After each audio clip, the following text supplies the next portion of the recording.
If you use Google as a search engine, you've likely had several articles pop up talking about Ukraine running out of ammunition. So we're going to talk about it in this video. Basically what they're doing is a battle of attrition, and the Russians are winning. Now I had covered this pretty well in depth in my RPG-7 video. If you'd like to click on that right here and check that out. I basically said exactly what's going to happen. Anyway, so what we're looking at here is a couple of quotes from the guys that are like, they're destroying everything and just walking in. They're typically firing about 50,000 rounds for every 5,000 rounds we fire of artillery, and we're out of ammunition. Manpower's not a problem. There's more than enough volunteers. What we can't do is give them guns and ammo. So why is this going on?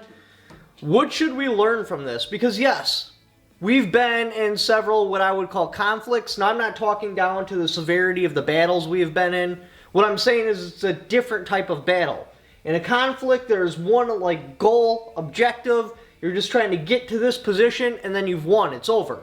An actual war goes on for a long period of time, as you've seen in Ukraine, and it's no longer about a single objective. Instead of just looking at one spot on the picture, you're looking at the whole entire picture.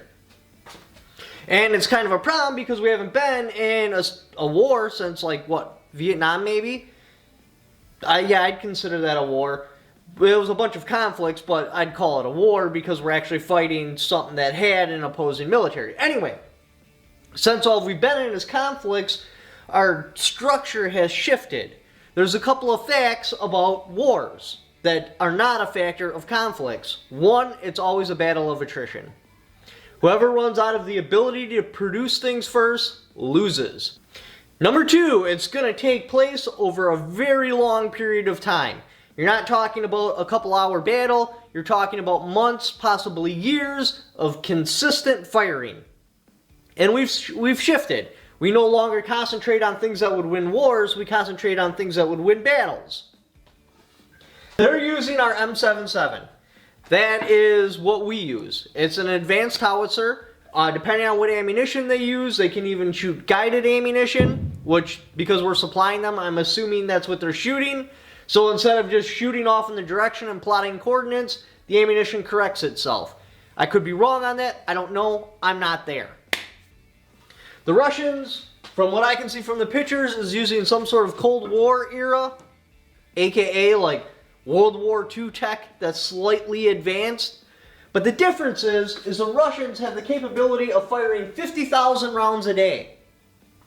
With their ammunition and our howitzers, or our ammunition and our howitzers, they are only capable of firing 5,000 to 6,000 rounds a day. Now you're like, well, if they have guided ammunition, that's 5,000 to 6,000 hits.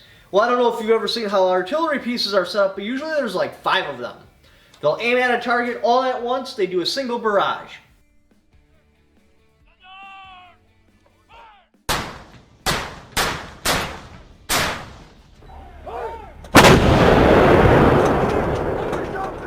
Sometimes they'll reload because there's a lot of hang time with the ammunition. They'll reload and they'll do another barrage. And then sometimes they'll reload and do another barrage. So let's say they just fire one barrage. They know it's guided ammunition. They know it's going to hit. They all fire at once to make sure the target's completely destroyed. That's only 1,000 targets. Okay, let's say they do 2 barrages on that target. That's 500 targets. Let's say they reload and fire 3 times. That's only 250 targets. Where the Russians doing the exact same thing, because artillery is actually very accurate if you have the people that know how to use it.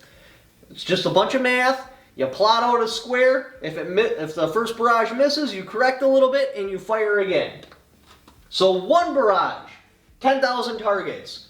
2 barrages, 5,000 targets. 3 barrages, 3,333 targets. And again, it all comes down to a battle of attrition. It doesn't matter if we can hit every single target because they just overwhelm them with firepower. You can't mess with that. They can literally carpet bomb Ukraine with World War II planes and 500-pound dumb bombs. That's bombs you just drop and you hope they land where they are.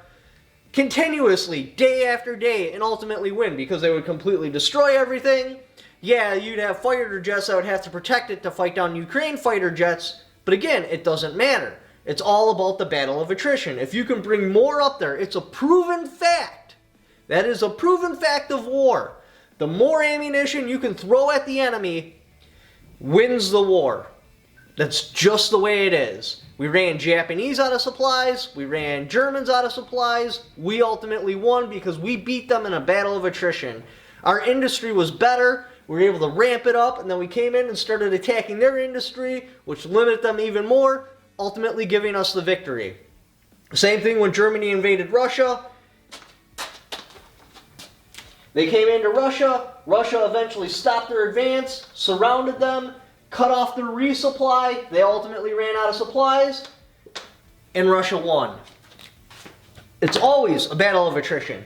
Yes, technology gives you an advantage, especially when you're talking about a small engagement or a conflict, but that does not win wars. You've got to be able to throw mass amounts of material. So anything you can make that's a cheaper material is better. For example, we gave them javelins. Now, cost really doesn't mean anything because a country doesn't pay for this stuff, but cost is almost perfectly representative to how long does it take to produce, how much materials go into it. So for a javelin, roughly $200,000. I seen a quote on the internet, $178,000. We're just going to go with that. RPG-7, the cost of making it.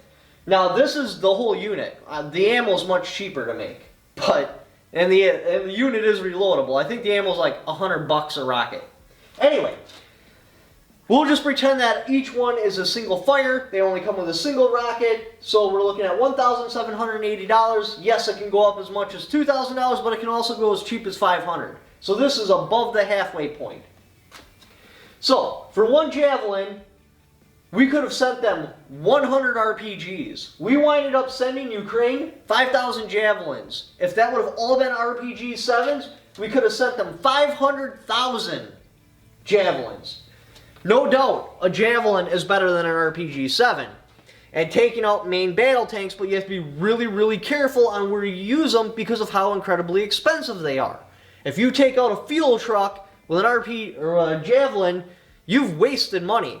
That it costed us more money to take out the target than the target cost. Which means if we were to keep continuing to do that, the enemy would ultimately win in a battle of attrition and beat us out. Remember, it's not necessarily the cost of it, but the cost is directly representative to how long does it take to make it, how much materials go into it. If you can make something cheaper, for example, 5.56, that's like, on the civilian side of things, around 30 cents a round, so that probably means like the military, because they can get the supplies cheaper and everything, we'll call it 20 cents a round. There's no material in it. Just a little piece of brass, a little piece of copper, and a splash of gunpowder. We can mass produce 5.56 on an enormous scale. That's why 5.56 is a war winner. Javelins, 178,000. RPG-7s, 1,780. You can make 100 to 1.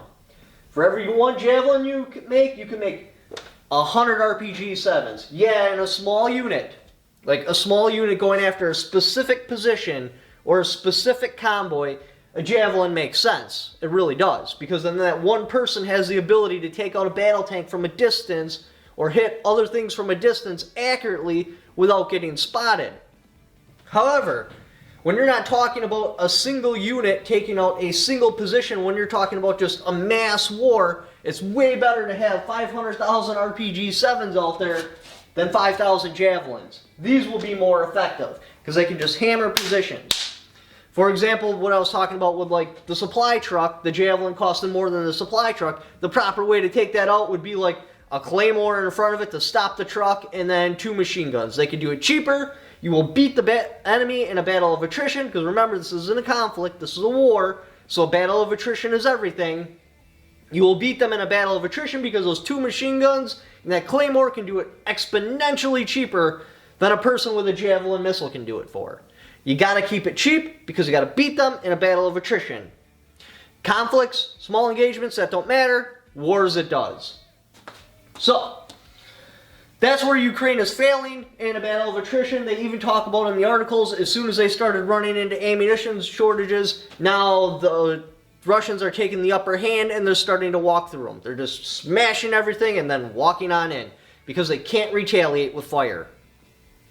If they had 500,000 RPGs, so when they did start to walk in, they just start hammering their tanks and trucks and personnel, that would be a different story, but they don't. They've already used their javelins, they're gone, they're basically out of artillery. Now they're just down to small arms, so they're trying to take on tanks, artillery, air support with small arms, and you really can't, especially not with the amount of small arms they have. They would need like every single person to have a rifle, so as soon as they step out of their tank, there's some bullet coming from a direction the soldier never predicted, and he gets taken out. Because yeah, Russians could beat them, like they could get into the area with the armor, but to hold an actual piece of position, you've got to have boots on ground. You can't have boots on ground where every time you pop your head, there's bullets zinging over it from snipers. The only way to have boots on ground is to basically disarm that area. And you can't if every single person has a rifle with ammunition. Anyway, so I just wanted to shed some light onto all those articles you're seeing. That's what's going on. Ukraine is losing in a battle of attrition, which is insanely important when you're talking about war. Anyway, thank you for watching. If you'd like to help support the channel, I got my Patreon right there. I also have affiliate links in the description down below. Just by clicking on those links, even if you don't purchase what that particular link is for, just clicking on it and doing the Amazon shopping you were already going to do anyway, it'll kick back for it because you came there off my channel. Thank you for watching. Don't forget to subscribe.